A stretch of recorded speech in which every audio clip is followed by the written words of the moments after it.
Adora is such a fascinating protagonist. A single sentence description of her might make her seem like some generic, yawn-inducing, superpowered chosen one, but she's both subversive and psychologically fascinating. She bears resemblance to a lot of my other favorite supernatural female with the weight of the world on her shoulders characters, bringing up questions of responsibility, love versus duty, and I don't think these comparisons are wrong. But there are two main differences. Adora, like her deuteragonist Catra, is a victim of abuse, and Adora also starts the show on the side of the bad guys. Not to mention, her abusive upbringing heavily informs her character, particularly the typically heroic parts of it. So, there's a key word in Adora's story here. Expectations. Adora is bombarded by them. Force Captain, Shadow Weaver's prodigy, the failsafe that will save us all from Prime. And some of these aren't bad, like expecting the strongest mystical warrior among you to, contribute to an intergalactic war isn't unreasonable, but it's a pattern. Burdens Adora has had to put ahead of herself over and over since she was a child. So let's start at the beginning. We unpacked Catra's childhood to understand her better, and we're going to do the same here with Adora. While Catra experiences a spiral throughout the course of the show, Adora's path is more gradual. Rather than a whipping girl, Adora is made to shoulder the golden child half of the dynamic to Catra's scapegoat. She's praised and lauded in ways Catra isn't, and so avoids the overt cruelty that Catra gets. Shadow Weaver takes her on as a baby because she senses some power emanating from her. Adora's future has been predetermined by someone literally before she can even articulate her own interests, before she can even speak. This marks the beginning of the denial of Adora's agency, the effects of which will stick until the end of the show. As I've said before, if Catra and Adora are vessels for Shadow Weaver's worldview, Adora's is her ambition. But to be perfectly clear, favoritism is not privilege. What this favoritism does do is give Adora conditional love. Gives these ultimately unattainable internal goalposts for her being able to relax. There's this feeling that anyone's approval is this bottomless parking meter that she has to constantly pay or it'll run out. And monitoring this makes her, like Catra, hyper-vigilant. She's constantly on alert for something to go wrong, anxiously feeling like the work is never done. The result of this is that Adora can never feel secure in her value of herself or in the way others see her. So how does her relationship with Catra factor into this? It's the greatest threat to Shadow Weaver's pet project, because that relationship is something Adora wants. When Adora shows affection towards Catra, it's an expression of her personhood. So Shadow Weaver does her best not only to demean Catra, but to demean her in front of Adora. The message is clear. You should feel ashamed for this person you care about. But her orchestration of Adora's shame is even more subtle than that. The most insidious type of manipulation is that kind that makes you believe you aren't being manipulated at all. Is this not what you've wanted since you were old enough to want anything? It's phrased as a question, but really we can tell it's an order. The kind that isn't just do this, but wiggles around into your brain to make you think you're the one choosing. And in fact, when Catra reveals that Shadow Weaver's been manipulating them all along, Adora's completely taken aback. Catra's had no delusions about being elevated by the Horde, so she's had little incentive to idealize it. But for Adora, favor was handed out like breadcrumbs. So this is all the baggage contextualizing Adora at the time she finds the sword. So Adora has been programmed with conditional love and perpetual instability around her own self-worth. Now she finds a magic sword that turns her into an 8-foot-tall warrior that everybody loves. Upon getting the sword, Adora has a pretty speedy turnaround from I'm a Horde soldier to I'm She-Ra pledging my loyalty to the rebellion. Now, I'll chalk some of this up to plot expediency, but it is also in character. What's happened is that Adora's taken on a whole new role, full of new expectations and a new set of people watching her every move. She saves towns and they praise her. It feels good. But I imagine it also built an increasingly bubbling anxious need to not let them down. Then rise. The rebellion accepts your allegiance, She-Ra, Princess of Power. Pay attention to this. They don't even call her by her own name when welcoming her. So how is she to believe that this isn't also conditional acceptance? Sure, Bow and Glimmer like her, but would they have befriended her as just a Horde soldier? There's really no way of knowing. Probably something that keeps her up at night. Adora embraces the She-Ra mantle extremely quickly and forms a habit of using her in every situation, as though she's invincible, and even going as far as showing off for grateful and adoring towns. The first thing she does to make her case for her acceptance by the rebellion is that she is She-Ra and she can help. Her case for herself is how she can be useful to them, and she does revel in She-Ra's power, who wouldn't? But this is what Adora can do, taking precedence over Adora herself, even if it makes rational sense right now. And this is exactly what alienates her from Catra, for whom what Adora can do was the very reason for the distinction in the way Shadow Weaver treated them. The demands of Force Captain, Shadow Weaver's prodigy, and She-Ra all resemble each other. Each seeks to harness some untapped power within Adora, but in a way as though she might just be the vessel for this potential. The power could be in anyone, and it would be valuable. But even as a child, Adora, slightly more unburdened, is able to cultivate something she wants. A friendship. A friendship with someone who seems to be hurt a lot at her expense. And so, she makes a promise. Promise is a story told from Catra's perspective, and for a reason. Lighthope strategically picked the most upsetting memories to broadcast that would dial Catra's resentment up to a boiling point enough to tear her apart from her weapon, her She-Ra. The selected memories are intended to create conflict. But there are important things about Adora here. Let's look at the memories from her perspective. When Shadow Weaver punishes Catra, she does so very deliberately in front of Adora, as we've said. Catra is the overt target, but the clear message being sent is, I know you love this person, and I do not approve. You must feel responsibility for when I am angry with her, and shame at the fact that you care about each other. The fundamental lesson we see Adora learn here is that she is responsible for other people and their behavior. So, when she says things like, you are kind of disrespectful, and Catra says, you never protected me, we shouldn't really be surprised. The tragic two-sidedness of their conflict exemplified in that line. There very well may have been many times that Adora would have seen Catra get needlessly punished and kept quiet for her own safety in the system. Anyhow, Adora is taught early on to feel guilty about her attachments as a detriment to her responsibilities. Then, when she becomes She-Ra, Lighthope tells her you must let go, exactly what she's already been told her whole life in one matter or another. Love, care, and acknowledging herself is not useful to a cause. It's not easy to control. But in Season 1, Episode 12, she shares what seems like clarity. I'm not Mara. I'm not the She-Ras of the past. I didn't do this to fulfill some destiny. I became She-Ra to help others. My attachments, my friends, are a part of who I am. So, her attachments are part of who she is, and she fights because of them. Great. On the surface, this seems like she's figured it out, right? But this is half the story. Giving love isn't the problem. Where do Adora's worth and She-Ra's diverge? Even though she accepts her ability to love and care, the way she sees herself in those relationships still has a transactional piece to it. What is and what is not fixable. So She-Ra eventually provides an outlet for Adora's hypervigilance, this constant anxiety that she has to quell by doing something. Were Adora to relax, she might have to sit with herself, her thoughts, her feelings. And she can't have that. Even when she's a skilled strategist, that's influenced by her pathological need for nothing to go wrong. And really, it's a survival skill, one she actually shares with Catra. Even in scenes that are played as a joke, she's not planning, she's on autopilot trying to satiate a defunct mental system. Do enough so maybe you can finally relax. You are the ambitious, cutthroat, ruthless warrior I raised you to be. But that's the catch, right? It was never going to be enough for Shadow Weaver, and on some level, Adora knew that. It's a reflex, a relic from when she had to continually prove her use to collect scraps of approval. These programs that we learn as children stay long after they've outgrown their relevance to the distressing situation they were adapted for.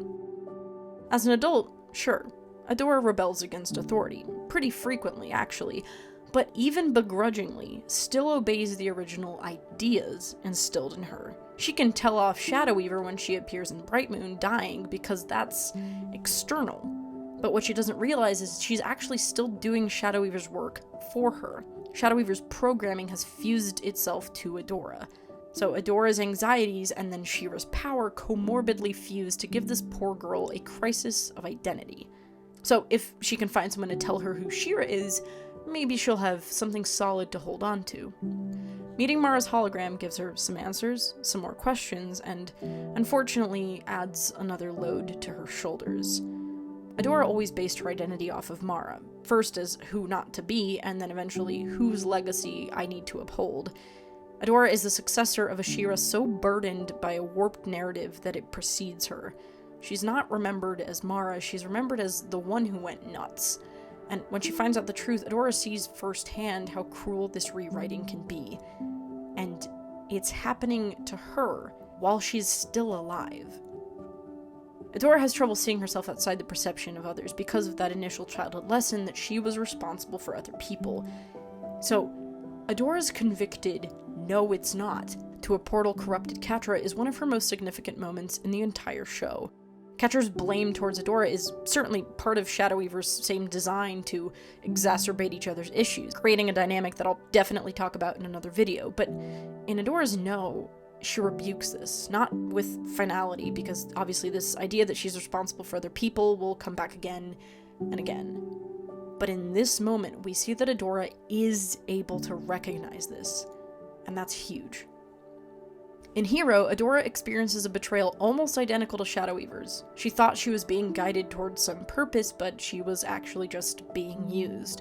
Let's look at what happens when this is challenged, practically. Glimmer, in a moment of frustration, tells her point blank that she's failed, and that she's angry because she hasn't done enough.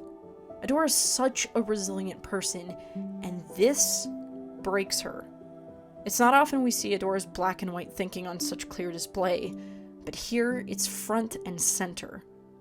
Her response when Bo tries to facilitate reconciliation is telling.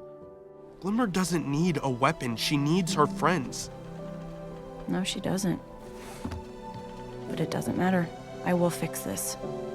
No matter what Glimmer thinks of me. For Adora, friendship is already off the table in her mind. Glimmer's demeanor towards her is permanently broken. And this is because to some degree, right? Adora doesn't feel that she deserves love. She's so disconnected from herself. And yet, we'll see later that her powers ask of her to connect to the world, and to do so, inevitably, she has to connect to herself. She has to admit to herself that she is human. If she realizes that she deserves love, she realizes that she never actually had to prove to earn it. Accepting that she is worth loving is accepting her innate value as a person. Her sacrificing all the time is acting on this impulse in her mind that they don't want Adora, they want what Adora can do. The princesses don't care about you.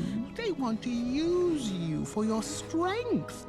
Return now to the Fright Zone. Rule by my side. Even when she's around people who prove her wrong, she would still have to ask herself, would they have accepted her if she weren't She-Ra? And then Glimmer uses her as a decoy. And then Glimmer conspires with Shadow Weaver, the woman who preyed on her as a child, for a plan that will make her a weapon. Glimmer was obviously dealing with her own tunnel vision. This isn't a personal attack of malice, but it's another thing chipping away by the time she gets to Beast Island. Beast Island is such a massive turning point. It's where we see Adora's internal narrative collapse, when her emotions are so high that she can't just turn away from them like she normally would. It's the first time we see Adora's power emerge from her eyes, and not the sword. It's this placebo effect, right? If she believes it's all the sword, it's easier to be calm and confident in herself because she already believes it's gonna work. This whole episode, the sword has not been working for her, which clues us into something important. The sword is actually harnessing some of her power. That's why she couldn't transform without it. She was powering the sword. The sword was not powering her. Anybody see a metaphor in here? Hearing from Entrapted that the weapon is She-Ra, that she's a part of it, is shattering. She's built it for so long what She-Ra means to her, only to be literally told that she is a cog in a machine, as if to confirm, no, you do not get a choice. That her values and her motivations might exist, cute, but they don't actually matter. She doesn't have a choice. She has a destiny. So smashing the sword, she declares, "I won't be used." But breaking the sword alone doesn't mean she's able to choose herself yet. These things aren't linear, right? The few times that she's believed in her own self-determination, some external force proves her wrong. The weapon is Etheria. She-Ra is the key. Everything has this fixed purpose. I was brought here as a baby. All things that tell her that she doesn't, and never had, agency. If the sword chose her, then she's beholden to it. If She-Ra is a legacy, Adora doesn't matter. And with regards to choice? No, this is your destiny. You do not choose. You were chosen. Lighthope makes She-Ra's relationship to choice crystal clear, and without choice, there's no identity. The same cycles of her childhood. So, the next question is, without the sword, who is Adora? Season 5 has Adora at her most introspective simply because she has no other route. Stripped of the identity that she's built, she's forced to interrogate her own desires for the first time. We don't get the sense that she regrets it. You have to stop acting like you're invincible. You aren't. You don't need to say it. I know. I made that choice. I'm living with the consequences.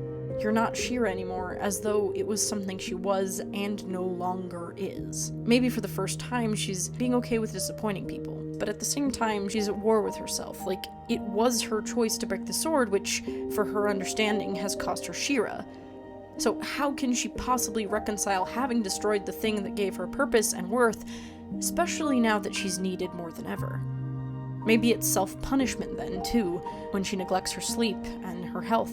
Because, well, if she's lost She-Ra, then Adora should make a huge effort to make up for it. In her dreams, she starts to follow a silhouette of what will become her most self-actualized form, the She-Ra that integrates rather than separates her identity. And that's what really this has all been about. The show so far has been a 4-season struggle for Adora to integrate her She-Ra, or her duties, the way the world sees her and the use she can be of, with herself, her aspirations, and her self-worth.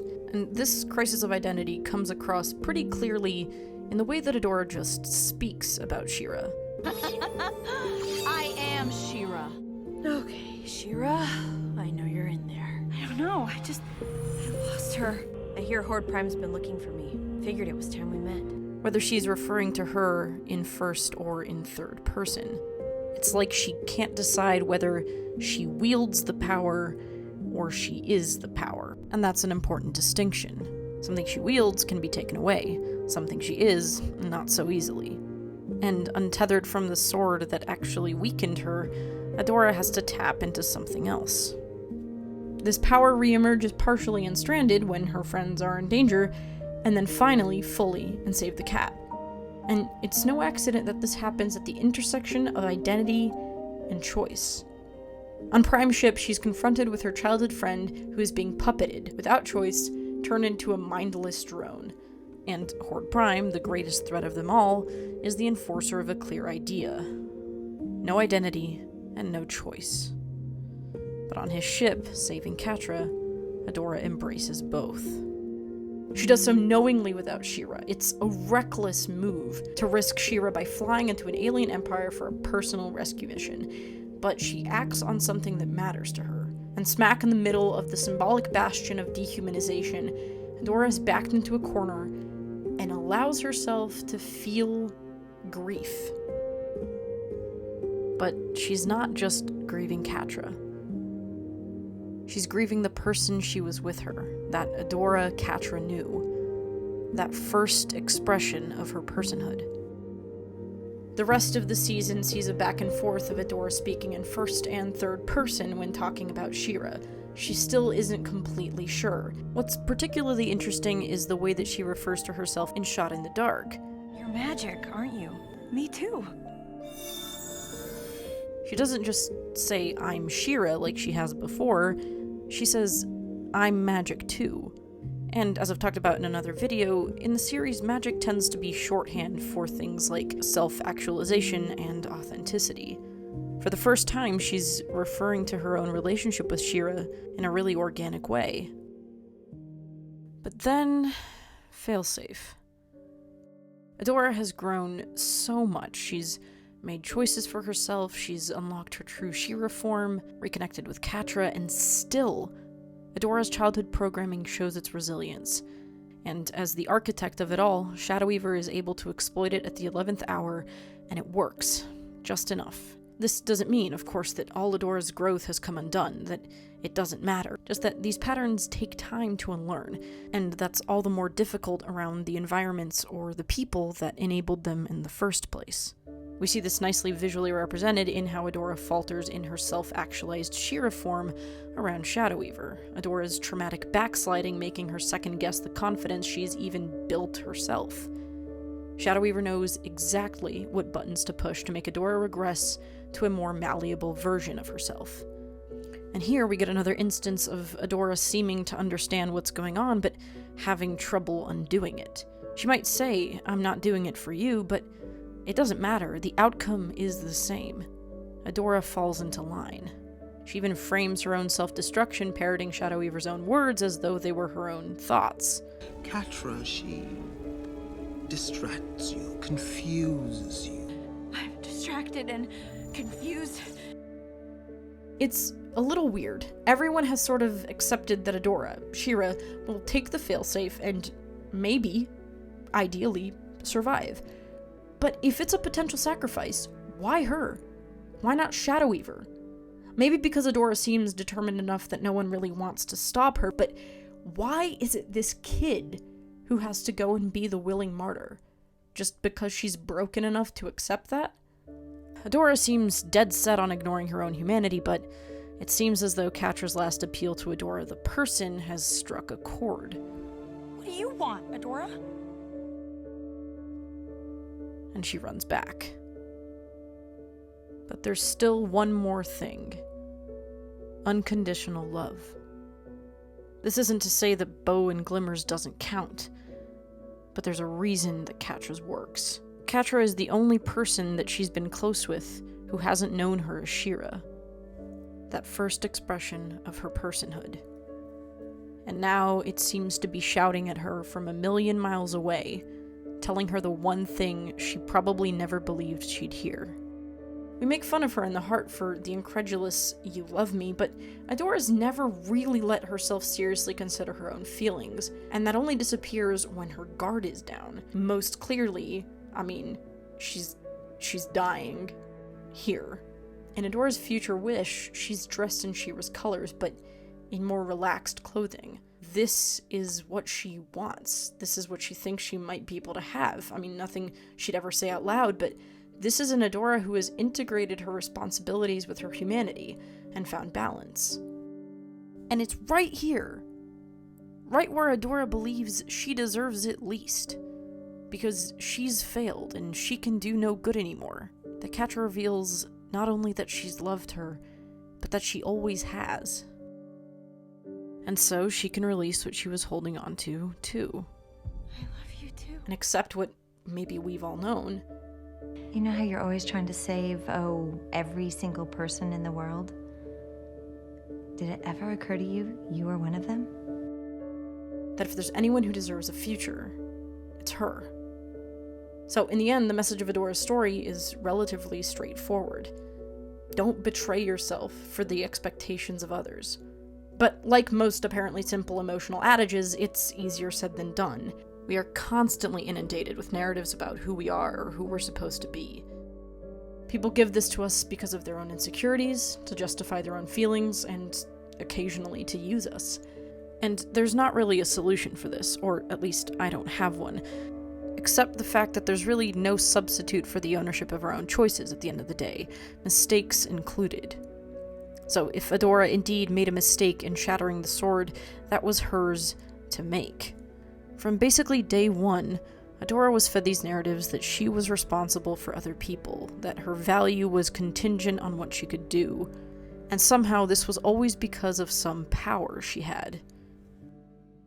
But of course, power is authenticity and self-compassion, because the recognition and the respect and the love that will come, and it'll come to a version of us that is being honest. Not in a screw other people, their opinions don't matter. We owe the others around us a modicum of respect, of course, and The opinions of the people we care about matter deeply. Just not so much or so indiscriminately that we allow ourselves to be defined by them. And it's also not mutually exclusive. We can be mindful of other people's feelings and reactions and have self-respect and draw boundaries where those no longer meet our needs. It's a hard balance to find, and I think self-compassion is something we're constantly in the process of learning. Adora frees herself of the parasitic mental cycles of conditional worth, and by the end, one thing stands out amongst the debris.